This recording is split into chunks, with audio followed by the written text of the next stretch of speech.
कि सर बहुत सारे कस्टमर ऐसे हैं जिनकी पॉलिसी कहीं और चल रही है, तो वो उनसे मैं कहती हूँ कि इससे अच्छा प्लान है हमारे पास, आप अपनी पॉलिसी जो है हमारे पास पोर्ट करवा सकते हैं। तो वही पूछते हैं पोर्ट क्या है, और हम जो ये वेटिंग पीरियड पहले से दे रहे हैं तो क्या ये सब चीजों पे इफेक्ट तो नहीं पड़ेगा? तो उनको किस तरीके से क्या समझाना है? हाँ, तो उसके ऊपर ना कोई भी इफेक्ट नहीं पड़ता। पोर्टेबिलिटी का ना मतलब यही होता है। तो पोर्ट स्टार्ट हुआ था काफी पहले क्या होता था कि अगर किसी ने एक कंपनी में इंश्योरेंस ले लिया तो वो वहीं पे स्टक हो जाता था। हाँ। फिर अगर वो किसी और कंपनी में जाता तो एज ए न्यू कस्टमर जाना पड़ता था। तो कस्टमर्स के अधिकारों को ध्यान रखते हुए उनको नुकसान ना हो, पोर्टेबिलिटी स्टार्ट की गई थी।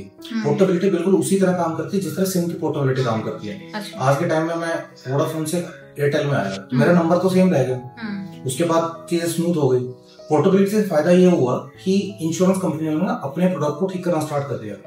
जहां पे पहले मनमानी करती थी इंश्योरेंस कंपनियां, वहां पे अभी उन्होंने इंप्रूव कर लिया कि अगर हम वो क्वालिटी नहीं देंगे प्रोडक्ट में, वो क्वालिटी नहीं देंगे सर्विसेज में, तो कस्टमर कहीं और चला जाएगा।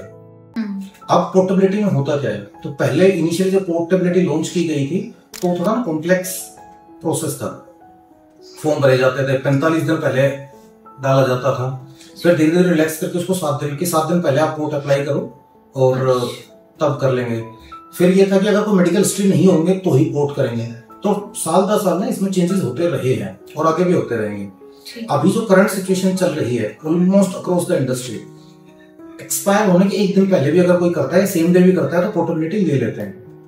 अच्छा। ठीक है, तो अगर आज किसी की पॉलिसी एक्सपायर हो रही है और आज ही उसने कागज दिए और हम उस कस्टमर ने पेमेंट कर दी पॉलिसी एक्सपायर होने से पहले, तो ही पॉलिसी पोर्ट हो जाएगी।